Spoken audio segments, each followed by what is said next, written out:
हाँ, तो मैं पहले मंत्र पाठ ही कर ले जी। ओम सहना भवतु सहनौ भुनक्तु सह वीर्यं करवावहै तेजस्विनावधीतमस्तु मा विद्विषावहै। ओम शांति शांति शांति। नमस्ते। तो मैं बतला रहा था शास्त्र के अनुकूल शास्त्रीय बात कि विद्यार्थी के अंदर प्रायः 7 दोष होते हैं। सबसे पहला जो दोष होता है आलस्य। जो भी व्यक्ति पढ़ना चाहता है उसको प्रयास करना चाहिए कि अपने अंदर से आलस्य को निकाल फेंके।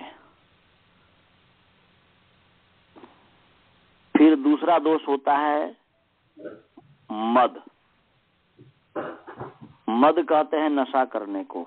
जब विद्यार्थी की अवस्था होती है उस समय व्यक्ति आपस के सत्संग से क्या होता है, कोई गुटखा खाने लग जाता है, कोई जो है शराब पीने लग जाता है, बहुत सारे दुर्गुणों से युक्त हो जाता है। वह जो बुद्धि के ऊपर कुप्रभाव डालने वाला है तो उस मद से युक्त हो जाता है। तो मद एक दोष है, नशा करना एक दोष है। इस दोष से हमें अलग रहना चाहिए। फिर तीसरा दोष है मोह। मोह कहते हैं कि हमारा गोल, हमारा उद्देश्य है ज्ञान की प्राप्ति, ज्ञान प्राप्त करना। तो उस ज्ञान प्राप्ति में मन का जो वैचित्य है, मन का चित्त का जो विचित्त हो जाना है, चित्त का उसमें न लग करके अन्य में जो लग जाना है, उसका नाम मोह होता है। मोह वैचित्य, मोह धातु वैचित्य अर्थ में चित्त का विचित्त हो जाना, उसको कहते हैं मोह। तो विद्यार्थी जब पढ़ रहा होता है, पढ़ते समय जिसके साथ, जिस चीज के साथ, जो पढ़ा उसके साथ उसको मन न लगा करके दूसरे वस्तु के साथ वह लगाने में अपने आप को तत्पर करने लग जाता है। उसमें माता हो गए, पिता हो गए, दोस्त हो गए और भी संबंधी हो गए, वैसे दोस्त लोग बैठ करके माने अन्य चीज में लगाने हैं, जिसको हम उस मोह का एक भाग अट्रैक्शन भी है, आसक्ति भी है, अटैचमेंट भी है, एक भाग ही है केवल। मोह बहुत बड़ी चीज है। तो मोह एक दोष है। इस दोष से अलग होना चाहिए जो भी ज्ञान के पिपासु हैं। तीसरा है, चौथा है, ये तो आलस्य मद मोह। चौथा है चपलता, चापल्य। चापल्य का मतलब है चंचल होना, रेस्टलेस माइंड। रेस्टलेस माइंड जो भी अंग्रेजी में होगा, चंचल होना। क्योंकि पढ़ने वाले विद्यार्थी के अंदर भी चंचलता होगी तो जिस तरीके से उसको पढ़ना चाहिए वह पढ़ नहीं पाएगा। ऊपर ऊपर तक पढ़ लेगा। यदि अपना एक अभ्यास बनाया हुआ है पाठ में बैठने का तो वह बैठ लेगा, सुन लेगा, परंतु जिस तरीके से उसकी पढ़ाई होनी चाहिए वह नहीं हो पाएगी। इसलिए चंचलता, ये भी ज्ञान के पिपासु हैं, ज्ञान को प्राप्त करना चाहता है, ज्ञान को प्राप्त करना चाहता है, उसको चंचलता हटाना ही पड़ेगा पढ़ते समय। और आगे का जो दोष है वह है गोष्ठी। पहला है आलस्य, दूसरा है मद नशा करना, तीसरा है मोह, चौथा है चंचलता, पांचवा है गोष्ठी। गोष्ठी का मतलब होता है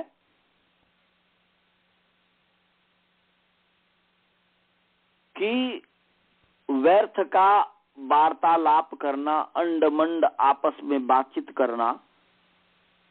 जैसे अभी ही हमने पहले जुड़ते ही मैंने पूछा कि आप लोग पढ़ाई की बातचीत कर रहे थे कि कोई दूसरी बात कर रहे थे। प्रयोजन के बिना वैसे ही वार्तालाप करना, आपस में 10 मित्र मिल गए, 2 मित्र मिल गए, 4 मित्र मिल गए और वैसे ही गप हाँक रहे हैं, गॉसिप कर रहे हैं, तो यह दोष है। पढ़ने वाले के अंदर ये दोष नहीं होना चाहिए। छठा जो दोष है वह स्तब्धता। स्तब्धता कहते हैं कभी पढ़ना कभी न पढ़ना। जब मन में मर्जी आया तो पढ़ लिया, जब मन में आया कि छोड़ना है तो छोड़ दिया। तो इसको कहते हैं स्तब्धता, माने कभी पढ़ना कभी न पढ़ना।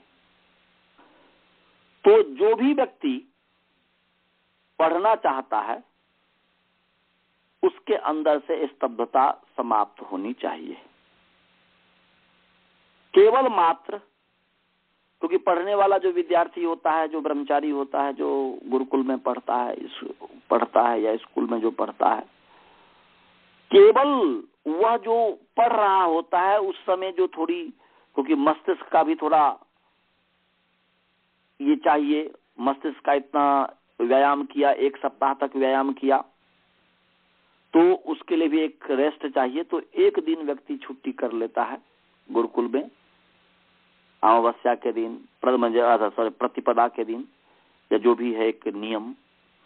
तो वैसे वो भी, उसमें भी जो छुट्टी किया जाता था पहले, तो ये नहीं कि प्रतिपदा के दिन छुट्टी केवल धर्म है, ये है वो, धर्म के साथ जोड़ करके नहीं। उस दिन उसको, क्योंकि ब्रह्मचारी स्वयं ही कपड़ा धोता था, ब्रह्मचारी स्वयं और कार्य करता था, तो उन सभी कार्यों को वह उस दिन पूरा करता था, क्योंकि वह भी एक विद्या का ही एक हिस्सा हुआ करता था। तो स्तब्धता माने कभी पढ़ना कभी न पढ़ना, ये दोष है। इससे विद्यार्थी को, ज्ञान को प्राप्त करने वाले को दूर रहने का प्रयास करना चाहिए। और 7वां जो दोष है अभिमान, अभिमानत्व, चाभिमानत्वम, माने अभिमानत्व जो है यह दोष है। अभिमान, हमने थोड़ा पढ़ा, पढ़ने के पश्चात हम समझ ली कि मैं बहुत कुछ जानता हूं। हमने सिद्धांत कौमुदी पढ़ा, किसी से सिद्धांत कौमुदी पढ़ रहे हैं, किसी से वर्ण उच्चारण शिक्षा पढ़ रहे हैं, किसी से प्रथमावृत्ति पढ़ रहे हैं, जिससे भी कुछ पढ़ रहे हैं। तो हमने थोड़ा पढ़ा और पढ़ करके हम समझने लगे कि हम बहुत कुछ जान गए, और अभिमान में आकर के, अज्ञानता के कारण उससे किसी को डिसरिस्पेक्ट कर दिया। 2 तरीके से व्यक्ति प्रश्न पूछता है सामने वाले से। एक तो विद्यार्थी 2 तरीके से प्रश्न पूछता है गुरु से। एक तो नहीं आता है फिर पूछता है, एक ये है अपने आप को दिखाने के लिए कि मैं इतना जानता हूं, बल्कि वो जानता नहीं है, परंतु अपने आप को दिखाने के लिए, और साथ साथ हमारे जो जिनसे मुझे पढ़ना है उसको आता है कि नहीं आता है, इसके लिए भी वह प्रश्न पूछता है। इसमें से पहला जो है ज्ञान की पिपासा, वो तो ठीक है। दूसरा जो है उस पर विचारणीय है, वह विचार करने योग्य है। इसमें हमें विचार करके, यदि ऐसी भावना हो, हालांकि व्यक्ति जब मन में संकल्प करता है कि मुझे ज्ञान प्राप्त करना है और जो ज्ञान प्राप्त करना है उसके लिए मुझे गुरु चाहिए, तो भगवान इतने बड़े दयालु हैं, इतने बड़े दयालु हैं कि सच्चे दिल से आपके अंदर भावना बनेगी तो वह आपको गुरु मिल जाता है। जैसे कि ऋषि दयानंद को गुरु विरजानंद मिल गए, स्वामी विवेकानंद को रामकृष्ण परमहंस मिल गए, या ऐसे भी जो सच्चे अर्थ में ज्ञान के जो पिपासु होते हैं। हालांकि विवेकानंद जी के गुरु जी ज्ञानी नहीं थे, परंतु भक्त थे, ईश्वर भक्त थे। भले ही जिस रूप में करते थे एक अलग चीज है, परंतु अच्छे व्यक्ति थे। तो जैसे ज्ञान की पिपासा हुई और उससे ऋषि दयानंद को गुरु विरजानंद मिल गए, इसी तरीके से जो ज्ञान का पिपासु होता है, जिस चीज का संकल्प करता है वह उसके पास आ जाता है, उसकी सिद्धि उस पर मिल जाती है। क्योंकि योग दर्शन में आता है कि सिद्धियां को प्राप्त करना, उसमें से अनेक सिद्धि में से एक संकल्प है कि व्यक्ति संकल्प जब करता है, वह संकल्प, उस संकल्प की प्राप्ति हो जाती है तपस्या से। व्यक्ति जब तपस्या करता है, तपस्या से संकल्प की सिद्धि होती है। ये कैवल्यपाद का पहला सूत्र में बताया है कि मंत्र से भी सिद्धि होती है, और भी बहुत कुछ बताया। उसमें से कहा कि तपस्या से भी संकल्प की सिद्धि होती है। जो व्यक्ति मन में संकल्प किया वह संकल्प की प्राप्ति हो गई, उसके अनुसार वह जो है व्यक्ति आगे बढ़ गया। तो अभिमान हमें नहीं करना चाहिए। अभिमान को त्याग करके हमें पढ़ने का प्रयास करना चाहिए। तो विद्यार्थी के अंदर ये 7 दोष होते हैं। तो इन 7 एते वही सप्त दोषासु सदा विद्यार्थी न मता, ये 7 दोष सदा विद्यार्थियों के माने गए हैं। सुखार्थी न कुतो विद्या, सुख चाहने वाले को विद्या कहां से आएगी। नास्ति विद्यार्थी न सुखम, और जो सुख चाहने वाला है, जो नास्ति विद्यार्थी न सुखम, जो विद्या चाहने वाला है उसको सुख नहीं मिलता। उसको तो पूरा तपस्या करना होता है। तो शास्त्र की तो ये बात है। अब आप लोग जो है इस पर पूरा विचार करके, मंथन करके, क्योंकि आप ही लोग पढ़ने लिखने वाले हैं, पूरा विचार करके, मंथन करके, और जैसे आप लोग कहेंगे उस तरीके से ये हो। क्योंकि हमें तो पढ़ाना है, यदि कोई ज्यादा होता या इस तरीके की बात होती तो चलो ये है, परंतु आप 4 व्यक्ति हैं, आप लोग यदि पढ़ना चाहेंगे, छुट्टी करनी चाहिए ऐसे। हालांकि सप्ताह में तो 2 दिन ही तो समय मिलता है, हर दिन तो होता नहीं है, परंतु इसी में से और भी काम करना होता है। क्योंकि हम उस तरीके के ब्रह्मचारी नहीं हैं कि जो है गुरुकुल में हैं, परंतु तब भी हमारे ऊपर भगवान की कृपा है कि हम सभी के ऊपर, आप चारों जो हो या 5 जो हो, आपके अंदर ज्ञान की पिपासा है, ज्ञान की लालसा है, ज्ञान प्राप्त करना चाहते हैं, और इसीलिए तो जुड़े हैं, इसीलिए तो संबंध हमारे साथ बना। तो आप इस पर विचार कर लीजिएगा कि आपको यदि आवश्यक कार्य हो, एक तो छुट्टी केवल ये लेना होगा कि भाई अभी क्रिसमस है, ये है, तो वैसे ही छुट्टी ले लेते हैं, तो इसके पक्ष में मैं नहीं हूं। परंतु यदि वास्तव में बहुत काम हो, देखना है, आप 4-5 व्यक्ति मिलकर के मेडिटेशन कीजिएगा। यदि कहीं आलस्य न हो, कहीं पर यदि प्रमाद न हो, उसके बाद छुट्टी लेने की बात हो, तो आप छुट्टी लीजिए, क्योंकि वह जरूरी है, क्योंकि उसको करके अन्य काम हमें करना है।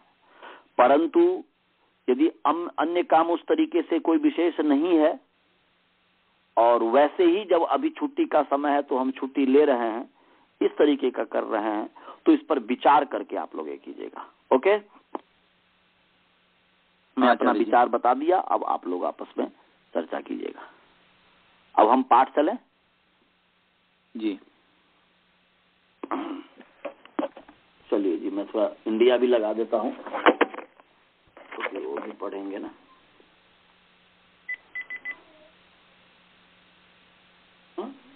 नेक्स्ट इमेज भेजिए।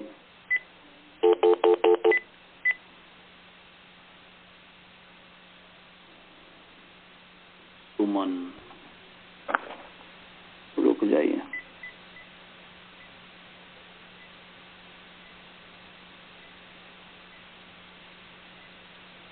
सुमन जरा उनको भी लगा देते हैं, रुक जाइए। पीछे कोई शंका है आपको पिछले पाठ में? आचार्य जी एक छोटी सी शंका है। हाँ बोलिए। ये जो 22 नंबर हमारा जो सूत्र है आचार्य जी, उसमें ये अकुहु विसर्जनिया कंठ्या, तो उसका मैं हिंदी में जब पढ़ रहा था तो उसमें लिखा कु जो है कु अर्थात क ख ग घ न्य, तो क क्यों नहीं कह रहे हैं यहाँ पे, कु क्यों कह रहे हैं? अच्छा, बहुत सुंदर। तो कु का माने ये क्या है, क में जो उ है वह उ जो कवर्ग में क ख ग घ ङ है उन सबको लक्षित कर रहा है। वो जो क ख ग घ ङ है ये उस कवर्ग का संकेत कर रहा है, वह उस संकेत रूप में है। कु माने क ख ग घ ङ। क ख कवर्ग कहेंगे वो भी बड़ा हो गया, व्याकरण की भाषा में जो कवर्ग है उसको छोटे रूप में कु रूप में कर दिया। यहाँ पर महर्षि पाणिनि जी या जो परंपरा से है, बस उ जो है वह उ जोड़ करके वह क ख ग घ ङ सबको ग्रहण करने की बात कर रहे हैं। इसको कहते हैं प्रत्याहार, समझ लीजिए, संक्षेप रूप समझ लीजिए कि यह कु क में उ लगा दिया तो क ख ग घ ङ पूरा का ग्रहण हो गया। च में उ लगा दिया तो च छ ज य पूरे का ग्रहण हो गया। ठीक है, इस तरीके का जी समझ गए? जी जी। हाँ, और कोई शंका किसी को जी? सुमन जी आपको कोई शंका है? ठीक है, आप लोगों में किसी का नहीं, अब आगे चले जी। अभी शुरू किया क्या? हाँ अभी शुरू किया। तो अब जो है आगे जो सूत्र है वह सबसे पहला सूत्र था, क्या पहला सूत्र था जी? तत्र स्थानम तावत। दूसरा सूत्र था अको विसर्जनीया कंठ्या वृद्ध पाठ में। अब तीसरा जो सूत्र है जो कि वहां पर 23वां है लघु पाठ में, ह विसर्जनीया वोरस्या वेकेशाम। बोलिए सभी मिलकर के बोलिए, ह विसर्जनीया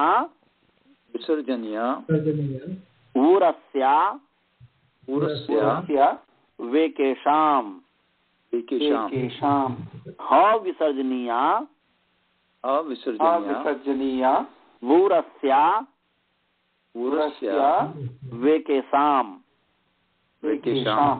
हाँ, इसमें व का उच्चारण जो है ना, जैसे वी का उच्चारण करते ना जी, भी का वी उसी तरीके से कीजिएगा। ह विसर्जनीय वोरस्या वेकेशाम। विसर्जनीय वोरस्या वेकेशाम। Very nice. अब जो है ह विसर्जनीय वोरस्या वेकेशाम पदच्छेद करेंगे तो हो जाएगा ह विसर्जनीयौ। यहाँ पर ह विसर्जनीयौ और उरसी जो है इसमें एचो यवा यावा लग गया है। एक अष्टाध्यायी में छठा अध्याय का सूत्र है, छठा अध्याय का प्रथम पाद का एचो यवा यावह संधि का सूत्र है। वो कहता है कि एचह मने ए ओ ऐ औ, तो इसके एचह षष्ठी है, अयवा यावह प्रथमा बहुवचन है। ऊपर से संहितायाम का अधिकार है, संहितायाम का अधिकार है तो संहितायाम की अनुवृत्ति आ रही है। तो अर्थ हो गया कि एच के स्थान में, एच षष्ठी है तो जहां जहां स्थान षष्ठी निर्दिष्ट होता है वहां वहां पर स्थाने पहुंच जाता है षष्ठी स्थानीय होगा सूत्र से। तो अर्थ हो जाएगा एचह स्थाने अयवा यावह स्युः, ऊपर से इको नची से अची की अनुवृत्ति आ रही है। अची परतः संहितायाम विषय, संहिता जब विषय हो तो एच के स्थान में अर्थात ए ओ ऐ औ के स्थान में क्रम से ऐ अव आय आव आदेश होता है। तो यहाँ पर औ है, ह विसर्जनीय औ है, और उरस्य का उ अच स्वर, अच माने स्वर, स्वर उरस्य का उ स्वर बाद में है, तो औ जो है उसको आव हो गया, इसलिए ह विसर्जनीयाव ऐसा हो गया। और एक वार्तिक है अचहीनम परेण संयोज्यम, कि अच से जो हीन है उसको पर के साथ, स्वर से रहित जो वर्ण है अर्थात व्यंजन जो है उसको पर के स्वर के साथ जोड़ देना चाहिए, संयोग कर देना चाहिए। तो ह विसर्जनीयाव बन गया, और उधर में उरसी है तो उस उरसी तो वो ऊ जो है व में मिल गया, तो हो गया ह विसर्जनीया वू, ऐसा बन गया। ह विसर्जनीया वू रसी, ऐसा बन गया। अब आगे है उरसी में कह दिया था, उरसी का जो है उरसी भवः इति उरस्यः तौ उरस्यौ, ऐसा उरसी भवः उरस्यः तौ उरस्यौ। वहां पर उरस्यौ, वहां पर भी जैसे यहाँ पर ह विसर्जनीय है ऐसे ही उरस्यौ है, तो ह विसर्जनीय उरस्यौ, वहां पर भी एके शाम है, एके शाम का ए स्वर बाद में है, उरस्यौ का औ है, वहां पर भी एचो यवायाव लगा दीजिए, तो हो गया आव हो गया, तो हो गया ह विसर्जनीय उरस्या वे के शाम। ये सूत्र का इस तरीके से निर्माण हो गया, ये इस तरीके से है। परिच्छेद करेंगे तो हो जाएगा ह विसर्जनीय प्रथमा विभक्ति द्विवचन, उरस्यौ ये भी प्रथमा विभक्ति द्विवचन है, और एके शाम ये षष्ठी विभक्ति बहुवचन है, सर्वनाम है। तो एके शाम आचार्याणाम मते, एक का अर्थ है कई, एक का मतलब यहां पर एक नहीं 1 2 3 4 वाला 1 नहीं, एक यहां पर सर्वनाम है और कई अर्थ में है। तो एके शाम आचार्याणाम मते, या एक का अर्थ अन्य भी अर्थ कर सकते हैं, तो अन्य शाम आचार्याणाम मते, अन्य जो आचार्य हैं, अर्थात पाणिनि से जो भिन्न आचार्य हैं। पाणिनि से, पाणिनि तो अवर्ण कवर्ग हकार विसर्जनीय को कंठ्यवर्ण ही मानते हैं, वह कंठ्यवर्ण ही है। यह सिद्धांत सूत्र है, सैद्धांतिक सूत्र है, यही मूल है, सो ध्यान रखिएगा। पाणिनि सूत्र है यह अकु विसर्जनीय कंठ्या, वह शुद्ध विचार है, वह सृष्टि के आदि से जो आ रहा है। परंतु उनके समय में भी बहुत सारे आचार्य हुए जो कि अपना मत प्रदर्शित किए, तो वो उनका भी मत दे रहे हैं, उनके भी मत का आदर कर रहे हैं, क्योंकि बड़ों व्यक्ति का यही होता है, बड़े का बड़प्पन यही है, कि बड़े का बड़प्पन यही है कि सिद्धांत तो ये है परंतु ये ऐसा मानते हैं, इसको समझो, ये सही है तो स्वीकार करो, सही नहीं है तो अस्वीकार करो, यही तो बात ही है। जब आप महर्षि दयानंद जी के लाइट ऑफ ट्रुथ को पढ़ेंगे, सत्यार्थ प्रकाश को पढ़ेंगे, ठीक ऐसे ही उन्होंने कहा है। ऋषियों का शब्द ही ऐसा, उनको ऋषि इसलिए कहा गया, ऋषि स्वयं को नहीं कहते थे। उनको जब किसी ने कहा ऋषि, सबसे पहले बंगाल के जो थे,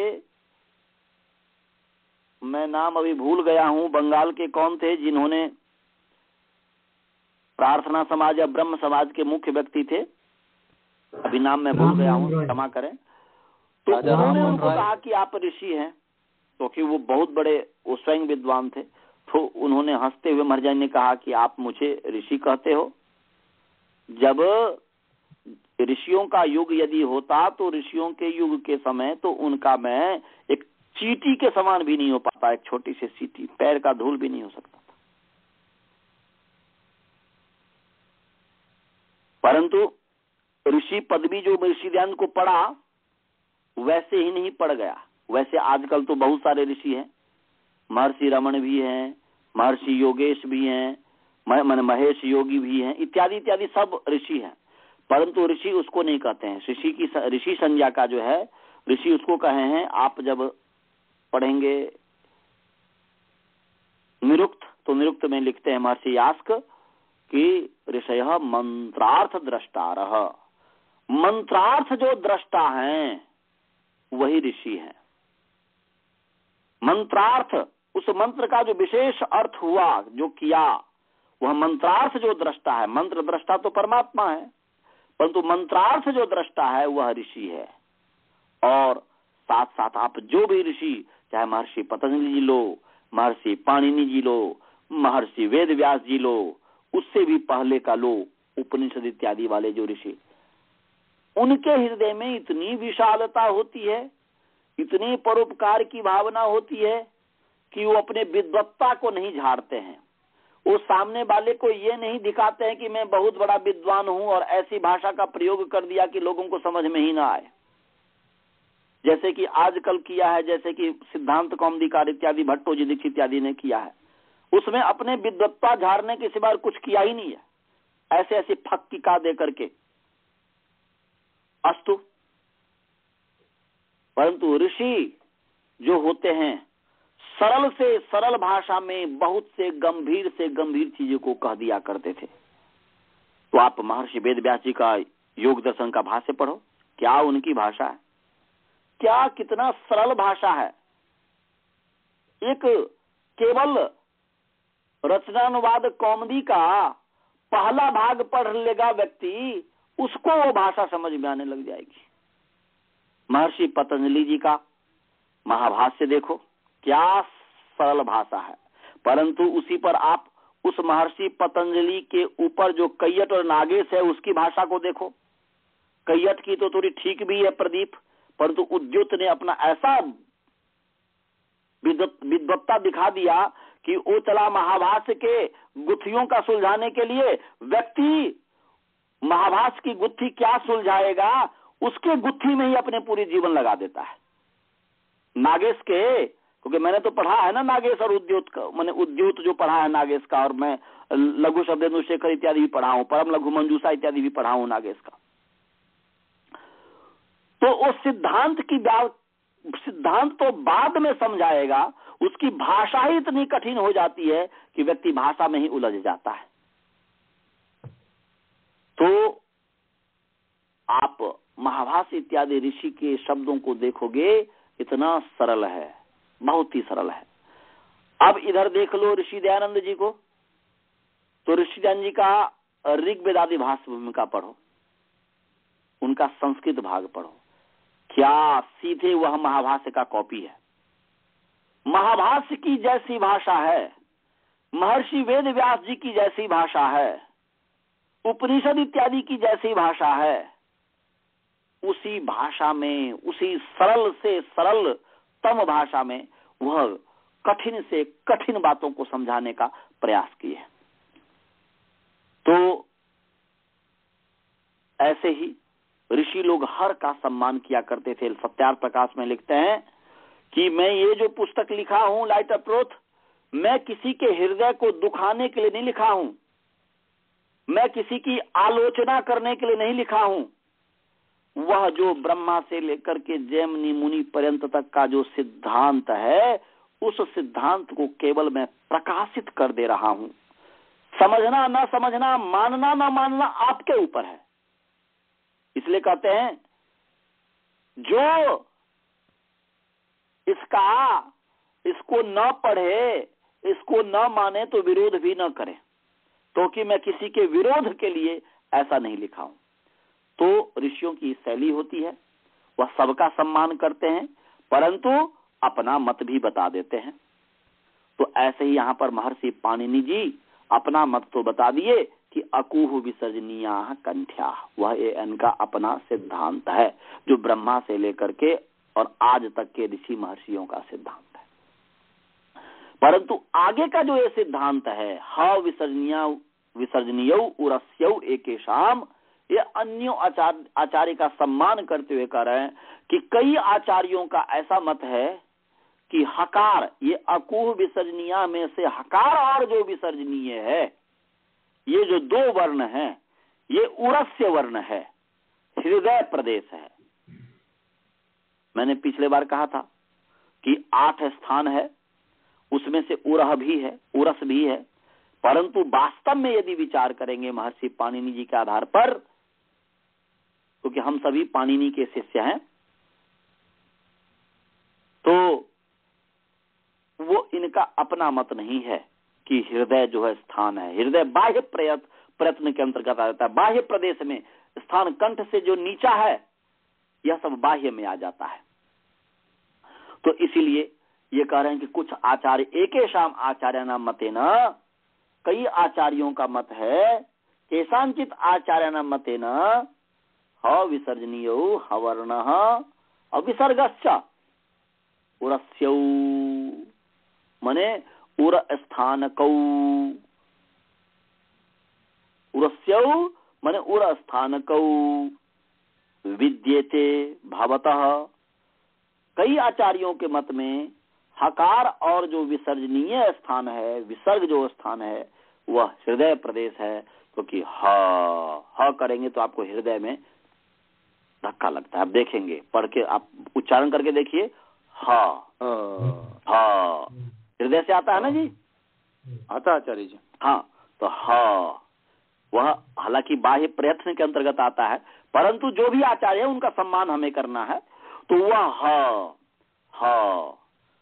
राम, तो वो हृदय प्रदेश मानते हैं, ऐसा कह रहे हैं। समझ गए सूत्रकार, समझ गए जी आचार्य जी। एक दिमाग में प्रश्न ये आता है कि ये जैसे आपने है की बात कही, ऐसे तो बहुत सारे शब्द हो सकते हैं, वर्ण हो सकते हैं, जिनका पूरे शरीर पे एक वाइब्रेशन क्रिएट होती है, लेकिन उत्पन्न तो वो मुख से ही कहीं से होते हैं। ठीक है, वो आप ठीक कह रहे हैं, वो तो बहुत सारे वर्ण है, तो आगे सब आएगी चर्चा जी, कैसे कैसे है, किस तरीके का है, तो वो होता है।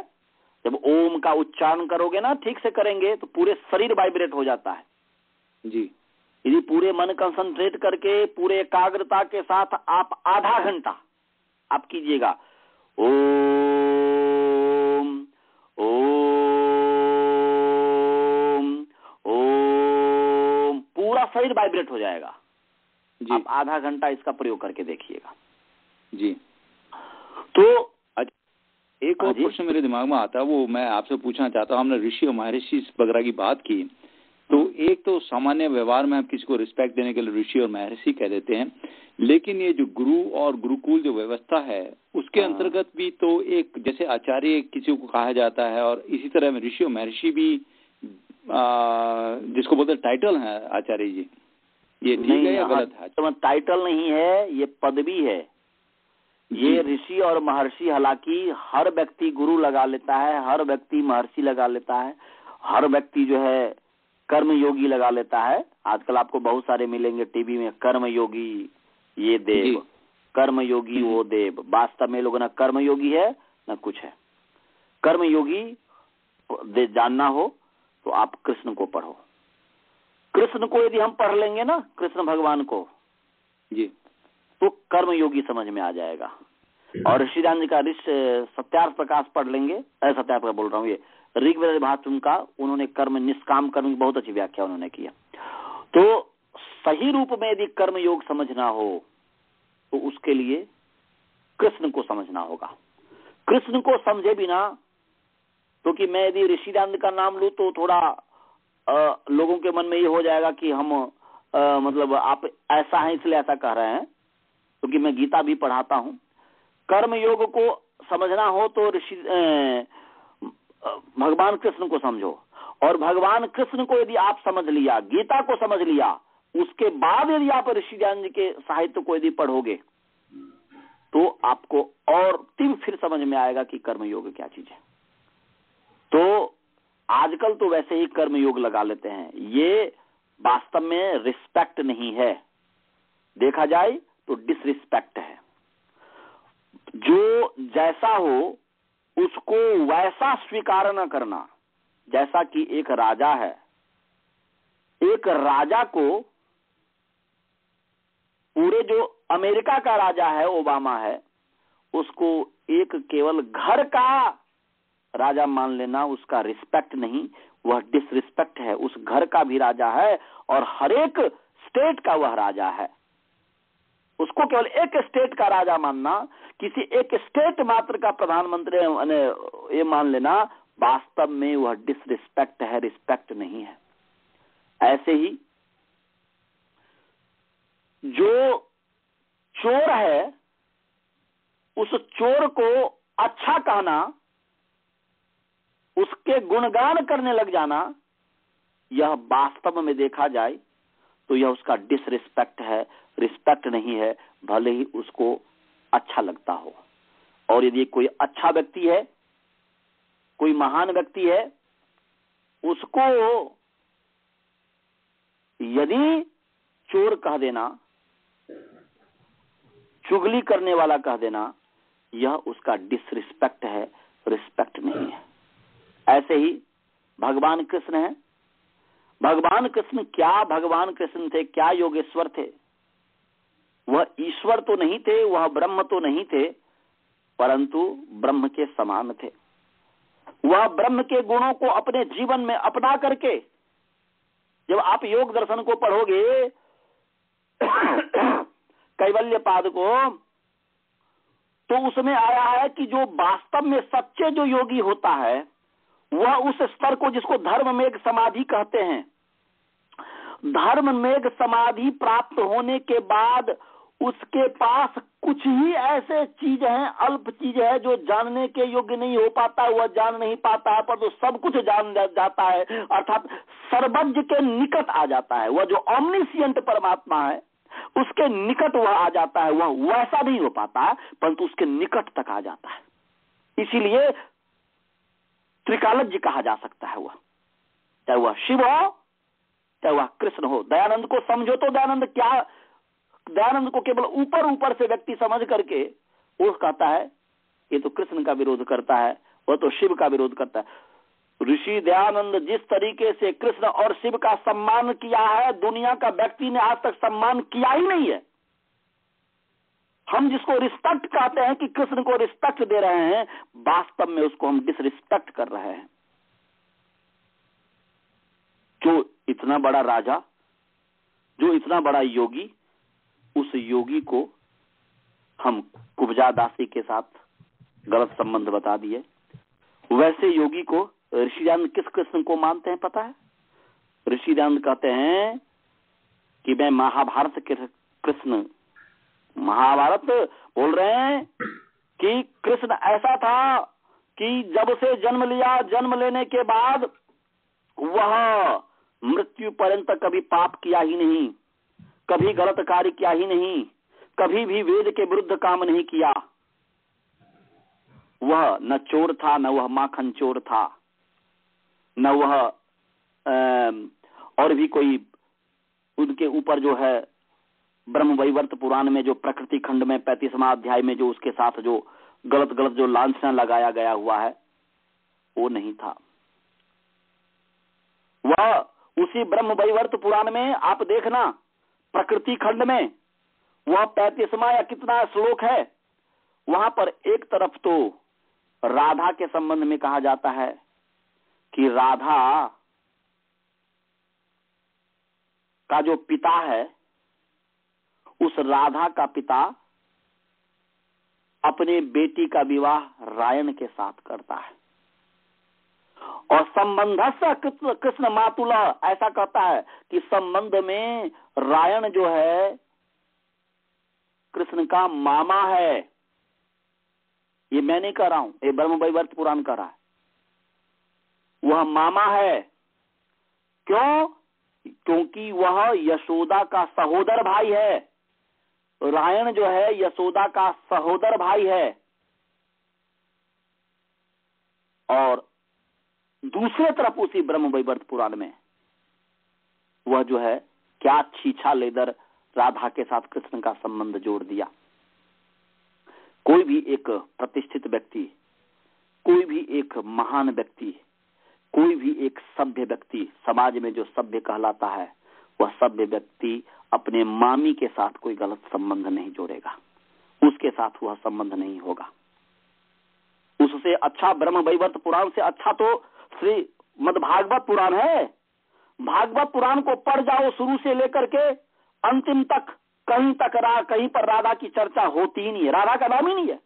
अन्य दूसरे के साथ उनका छीछल लेदर किया है, अन्य गोपियों के साथ, परंतु जो है वहां पर राधा की चर्चा ही नहीं है कि राधा नाम की कोई चीज है।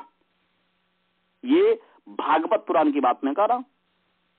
तो कहने का अभिप्राय है कि ऋषि दयानंद जी कृष्ण को जन्म से लेकर के मृत्यु तक कोई भी पाप कर्म वाले नहीं मानते हैं, ऐसे कृष्ण को माना करते थे। इस दृष्टि से वो कृष्ण को देखा करते थे।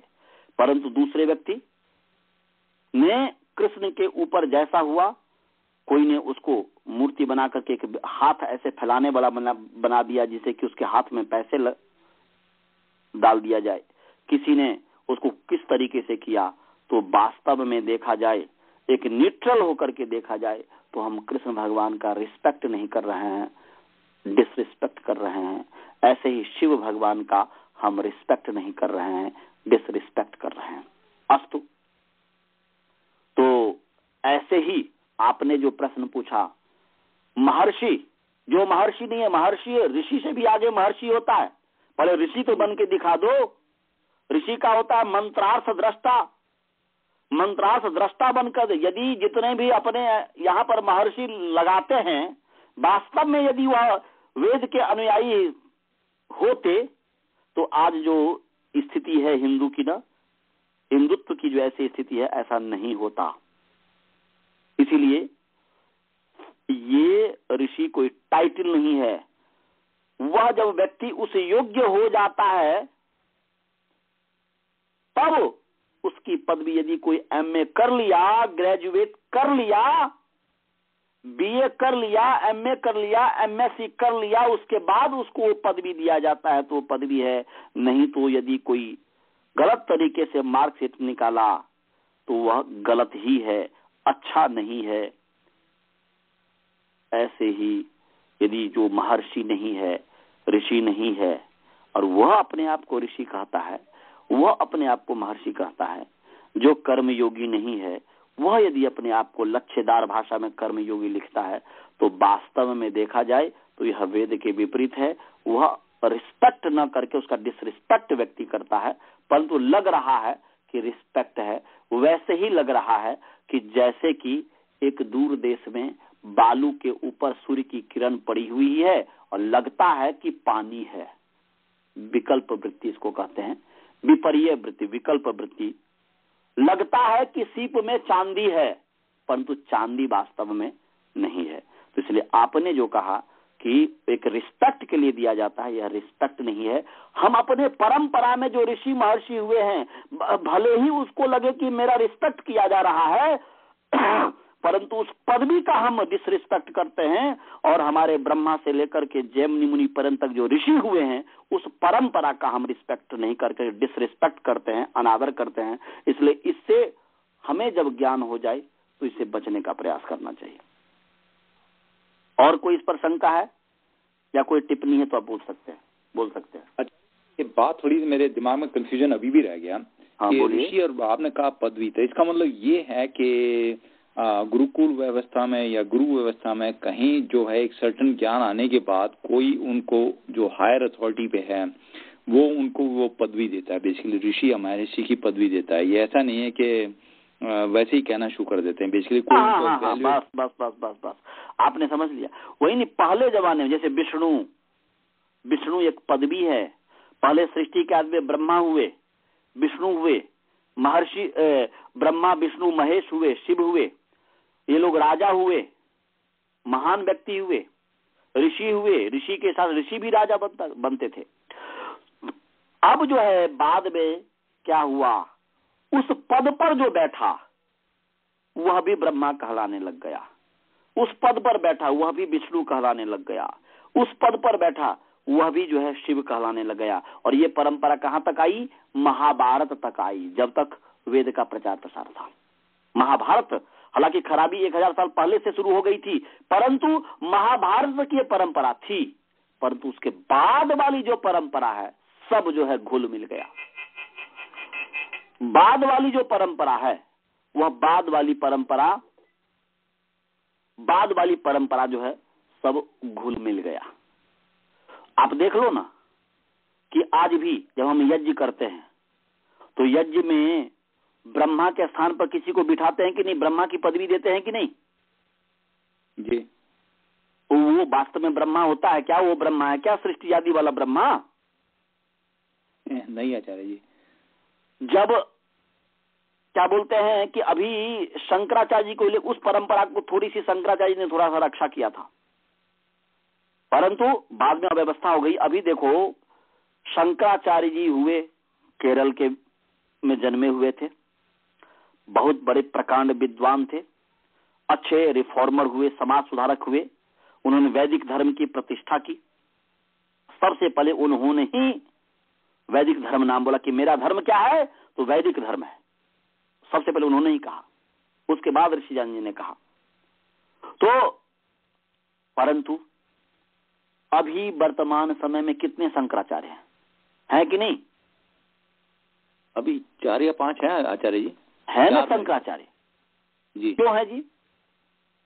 क्योंकि मूल शंकराचार्य जी तो वो थे, उन्होंने जो अपना मठ बनाया, जो कुछ भी वो वेद के वो तो बनाए थे, हर जगह मठ वेद का प्रचार प्रसार के लिए। आज तो बस दूसरे ही प्रचार होने लग गया, दूसरे ही ये हो गया, परंतु उन्होंने जो ये किया था तो उस पर जो बैठता है, उसको जो संभालता है, उसको भी शंकराचार्य नाम से जानते हैं। यदि कोई व्यक्ति कल्पना करो आज से 1000 साल बाद और कोई शंकराचार्य की बात हो और अभी के वर्तमान शंकराचार्य को यदि वही शंकराचार्य समझने लग जाए तो भूल है ना। और अभी भी कोई व्यक्ति पुस्तक लिखता है और उसमें अपना पूरा डिस्क्रिप्शन नहीं देता कि वे शंकराचार्य कहते, तो भ्रांति में व्यक्ति पड़ जाता है। आज भी बहुत सारे घुले मिले हुए कि वो आदि शंकराचार्य का लिखा है कि अभी का शंकराचार्य का लिखा हुआ है। कुछ ऐसे हुए हठी व्यक्ति, जो दुराग्रही व्यक्ति, तो उन शंकराचार्य जिस चीज को नहीं मानते थे अपना मत से लिख करके और शंकराचार्य नाम दे करके ऐसा शंकराचार्य का भी उनके संप्रदाय वाले बदनाम करते हैं। तो शंकराचार्य जैसे आज पदवी है, वर्तमान का शंकराचार्य वह केरल का जन्मा हुआ शंकराचार्य नहीं है। ऐसे ही महाभारत के समय जो शिव हुए, शिव जो पदवी थी, जिस पदवी पर बैठा हुआ राजा था, जो था ब्रह्मा जो थे, विष्णु जो थे, वो राम के समय के वाले नहीं थे। राम का समय 9 लाख हुआ और ये केवल 5000 साल हुआ। कैसे 9 लाख वर्ष पूरा वर्ष वाला जिंदा रह सकता है, क्या बोलते हैं, महाभारत के समय? और सृष्टि के आदि में जो ब्रह्मा हुए, ब्रह्मा विष्णु जो महेश हुए, वह कैसे जो है यहाँ पर ये जो है 9 लाख वर्ष पहले राम के समय हो सकता है? यह एक पदवी था। उस गरिमा को महाभारत तक बचा करके ऋषि महर्षियों ने रखा, परंतु जब वो ऋषि महर्षियों की परंपरा समाप्त हो गई, विद्वान जब लुप्त हो गए, जो कुछ थोड़े मोरे हुए अपने अपने तरीके से चलाने लग गए संप्रदाय, तब जो है इस तरीके की व्यवस्था हुई। और हम जो हैं, जब भी आता है तो ब्रह्मा जब आता है, हमारे ब्रह्मा के प्रति हम लोगों की श्रद्धा है, परंतु जब आता है तो हम महाभारत में ब्रह्मा आया तो वही समझने लग जाते हैं 4 मुख वाले ब्रह्मा, वो सृष्टि के आदि में जो 4 वेद के विद्वान थे वो वाले समझने लग जाते हैं। तो इस तरीके की बात है। तो इस भ्रांति से हमें दूर होना चाहिए। और कोई शंका है? नहीं आचार्य जी। तो यहाँ पर ह विसर्जनीय उरस्य वे के शाम, कई आचार्यों के मत में ह और विसर्जनीय उरस्य वर्ण है। उरस्य कहते हैं उरसी भव, उरा कहते हैं हृदय प्रदेश, तो हृदय प्रदेश में जो होने वाला वर्ण है उसको उरस्य वर्ण कहते हैं। तो अब वैसे समय हो गया है, आप लोगों में से किन्हीं को यदि कोई शंका हो तो आप पूछ सकते हैं। अभी तक जितने भी, चाहे वह सैद्धांतिक बात, अन्य तरीके का स्पिरिचुअल वाला बात बताया हो या किस तरीके का, या इसके आप पूछ सकते हैं, क्योंकि यदि आप नहीं पूछेंगे, आप जो मानते हैं मानिए, जो भी यह वो कीजिए, परंतु यदि कोई शंका हो, क्योंकि अभी आप पढ़ रहे हैं, तो पढ़ते समय यदि किसी तरीके का शंका हो, आप अवश्य उसमें पूछिए। क्योंकि यदि आप ऐसे मन में भावना लेकर के रहेंगे कि हम आचार्य जी से पढ़ रहे हैं, हम जो कुछ भी मानते हैं, यदि हमने ऐसा कोई शंका की या इस तरीके का किया तो आचार्य जी क्या सोचने लग जाएंगे, किस तरीके का ये होगा, तो नहीं। देखिए, न ऐसा मेरा स्वभाव रहा है और न मेरा भी स्वभाव रहा। मैं पढ़ा बहुत जगह, मैं जो है हरिद्वार में पढ़ा। हरिद्वार में हमारे जो गुरु जी हैं, वहाँ के जो आत्मानंद जी जो है, गिरी जो गुरु जी हैं, विश्वात्मानंद उनका नाम है, वो साधना सदन के महामंडलेश्वर हैं अभी। उनसे मैंने पढ़ा, उनसे भी मैं खुल करके बातचीत करता था। जब मैं पढ़ता था उनसे डिस्कस खूब करता था, जो भले ही मतलब जैसा उनको लगता था, पर तो हमें बहुत ही वो प्यार करते थे, बहुत ही। उस प्यार को तो मैं कभी भूल ही नहीं सकता। ऐसे ही मैं करपात्री जी जो हैं, आपने करपात्री जी का नाम सुना होगा, उनके जो गुरु भाई मार्कंडेय ब्रह्मचारी हैं, जो मैं काशी में बनारस में मैं जब पढ़ा, उनसे तो मैं इस विचार का होते हुए भी, जिस तरह उससे उनसे मैंने गुरु दीक्षा भी लिया था, तो वो उनसे भी मैं पढ़ा। तो मैं पढ़ता था, डिस्कस करता था, मार भी खाता था। एक बार की घटना है, एक दिन हमें जो वो काशिका में पढ़ा रहे थे, काशिका वृत्ति में काशिका वृत्ति का जो पदमंजरी और न्यास है, मैं पदमंजरी न्यास दोनों उन्होंने मुझे पढ़ाया। तो पदमंजरी और न्यास जब मैं पढ़ा रहे थे, तो उसमें उस समय तक मैं महाभाष्य तो पढ़ा नहीं था, मुझे नहीं पता था कि महाभाष्य का उक्ति है। बाद में उसी समय पता चला कि महाभाष्य का है। तो उसमें एक वाक्य था, स्थूल प्रशतिम अनद्वाहिम आलभेत। ये आपको भी काम देगा। स्थूल प्रशतिम अनद्वाहिम आलभेत, उसका वो तो व्याकरण में आया है, समास में चर्चा आई है कि इसमें कौन सा समास माने। स्थूल प्रशति में ये बहुब्री समास माने या कर्मधारय समास माने, तत्पुरुष समास माने। तो बोल रहे हैं कि दो समास मानेंगे, दोनों समास में अर्थ में भेद हो जाएगा। वहां पर चर्चा ये आई कि यदि इसको स्थूल प्रशति में यदि कर्मधारय समास मानते हो तो अलग अर्थ हो जाएगा, बहुब्री समास मानते हो तो अलग अर्थ हो जाएगा। स्थूल माने मोटा, प्रशति माने धब्बा, तो अर्थ हो जाएगा स्थूल है धब्बा, मोटा है धब्बा, जिस गाय को ऐसे गाय का आलंबन करो, ये अर्थ हो जाएगा। तो उसमें क्या उद्देश्य होगा, धब्बा मोटा होगा, परंतु गाय पतली हो या मोटी हो इससे कोई लेना नहीं है। जिसका हमें आलंबन करना है वह गाय मोटी हो या पतली हो, उस पर ध्यान नहीं दिया जाएगा। बहुब्री समास में अर्थ हो जाएगा कि धब्बा स्थूल होना चाहिए, वह जो धब्बा जो है वह मोटा होना चाहिए, परंतु वह बड़ा बड़ा होना चाहिए। वह गाय पतली और मोटी से कोई लेना नहीं है। परंतु यदि हम कर्मधारय समास करते हैं कि स्थूला सातो प्रसति चाहिए, स्थूल प्रसति, तो हो जाएगा कि धब्बा भी हो और स्थूल भी हो, धब्बा भी हो स्थूला। ऐसी गाय जो मोटी भी हो और धब्बा भी हो, तो धब्बा मोटा हो या छोटा हो ऐसी बात नहीं है, वह मोटी गाय और धब्बी वाली गाय, तो वहां पर अलग अर्थ हो जाएगा। ऐसे गाय का आलंबन करो। तो गुरुजी मार्कंडेय ब्रह्मचारी जी हमें जब पढ़ाए, तो पढ़ाते समय आलंबन करो, तो मुझे आलंबन का अर्थ मुझे नहीं पता था कि आलंबन किसे कहते हैं। तो मैं बोला कि गुरुजी आलंबन किसे कहते हैं बताइए, क्योंकि मेरा स्वभाव रहा है कि नहीं समझ में आएगा तो उसको पीछे में पड़ जाऊंगा समझने के लिए। वो चुप हो गए, कुछ देर तक चुप रहे, और चुप रह करके फिर बोले कि आलंबन का अर्थ है मारना, काटना, यज्ञ में काट करके डालना।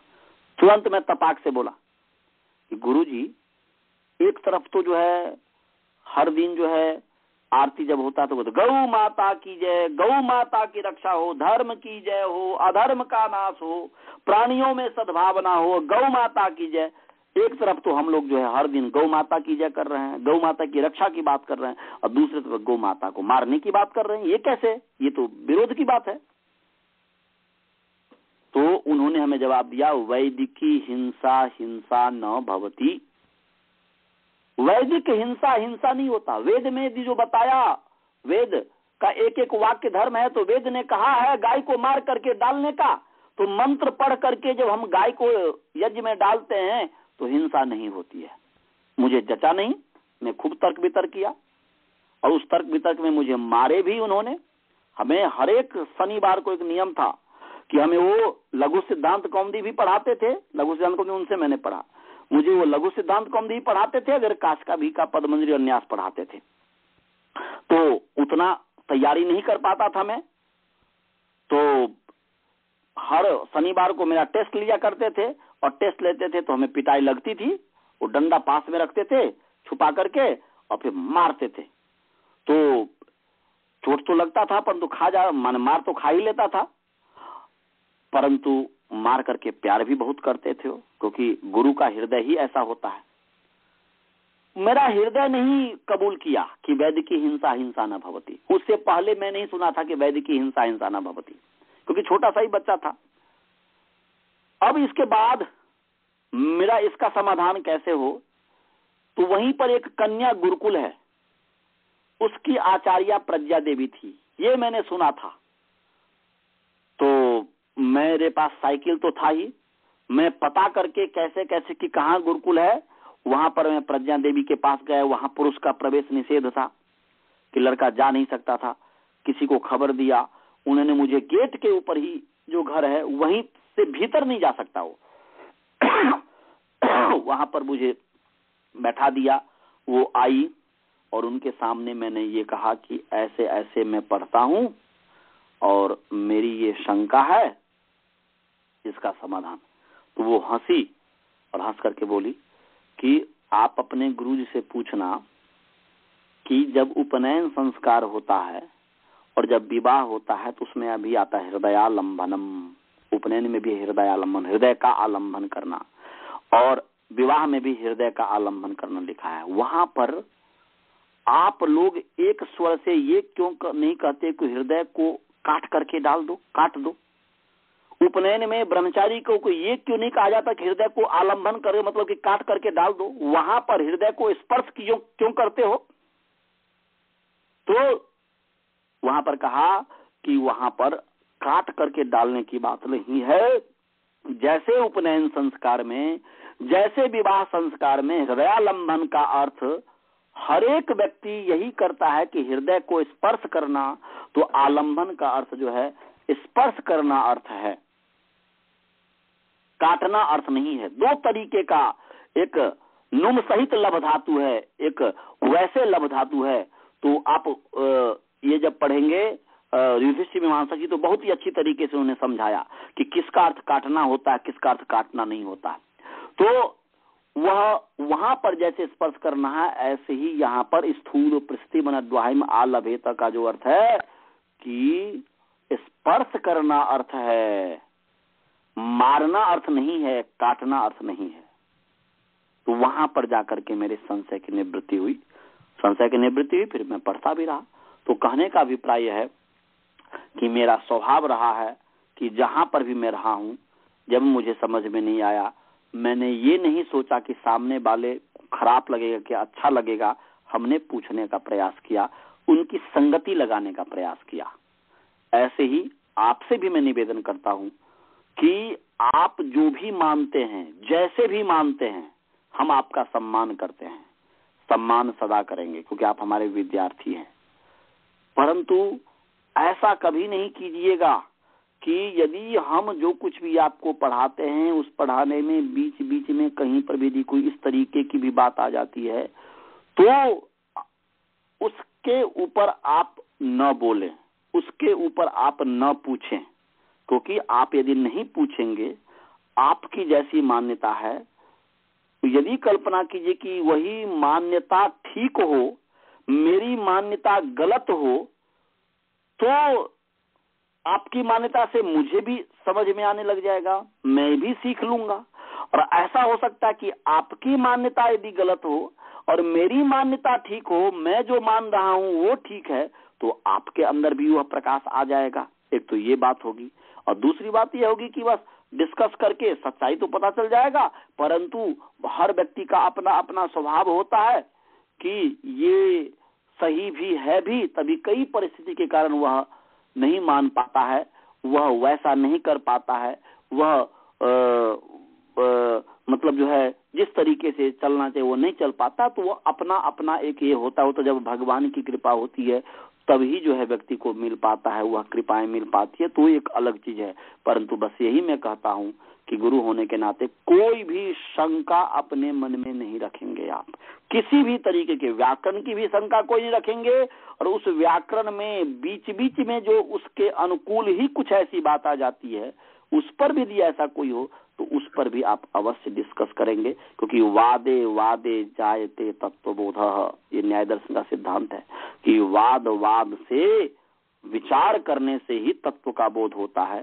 तो अब समय हो गया है कि कोई भी शंका होगी तो आप अवश्य करेंगे, लिख लिया करेंगे। आज अब मैं यहीं पर जो है पाठ बंद करता हूँ। मंत्र पाठ करूं? आचार्य जी एक क्वेश्चन है। हाँ बोलिए। ये विसर्जनीय, ये तो मुझे समझा कि इसमें द्वितीया क्यों है, इसमें द्विवचन क्यों है, लेकिन उरस्य में द्विवचन कैसे होता है? बहुत सुंदर, बहुत सुंदर, बहुत अच्छी बात है, धन्यवाद। उरस्य क्योंकि विसर्जनीय का विशेषण है, विशेष विशेषण आपस में है। तो यल लिंगम यद वचनम यात विभक्ति विशेषस्य तल लिंगम तद वचनम सैव विभक्ति विशेषणस्यापि।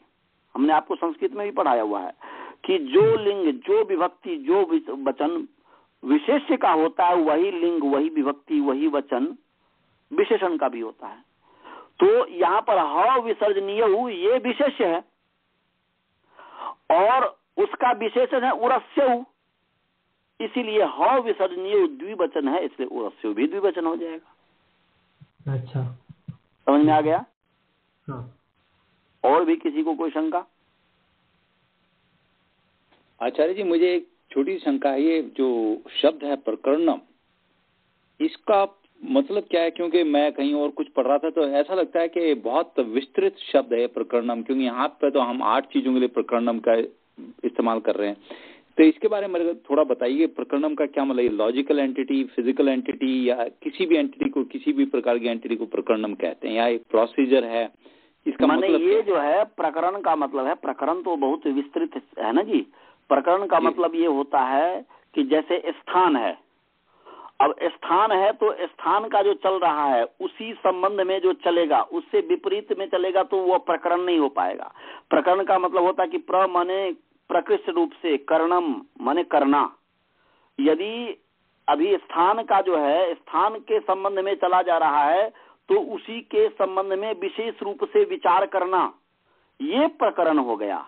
और यदि स्थान के समय यदि अन्य यदि कोई आ जाएगा, यदि करण इत्यादि आ जाएगा, या आभ्यंतर इत्यादि, क्या प्रयत्न इत्यादि, इसके बीच में यदि कोई सूत्र आ जाएगा तो वह जो है वह प्रकरण न होकर के विकरण हो जाएगा, विपरीत माने विप्रकरण हो जाएगा, प्रकरण के विरुद्ध हो जाएगा। तो प्रकरण का मतलब प्र माने प्रकृष्ट रूप से, करणम माने करना, माने जो भी एक चल रहा है उसको विशेष रूप से, उस रूप से करना, वह प्रकरण कहलाता है जी। समझ गए? इसलिए अभी स्थान का है, इसलिए स्थान प्रकरण है, स्थान के संबंध में बताया जा रहा है। स्थान के अलावा यदि कोई दूसरा चीज इसमें आ जाए तो वह विप्रकरण हो जाएगा जी।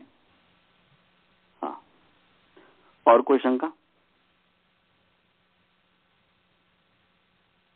मंत्र पाठ करें? हाँ जी, हाँ जी, कर दो जी। ओम पूर्णमदः पूर्णमिदं पूर्णात् पूर्णमुदच्यते पूर्णस्य पूर्णमादाय पूर्णमेवावशिष्यते। ओम शांति शांति शांति। सभी को सादर नमस्ते। आचार्य जी नमस्ते। नमस्ते। नमस्ते जी। नमस्ते आचार्य जी। नमस्ते। नमस्ते। नमस्ते जी। नमस्ते जी। नमस्ते।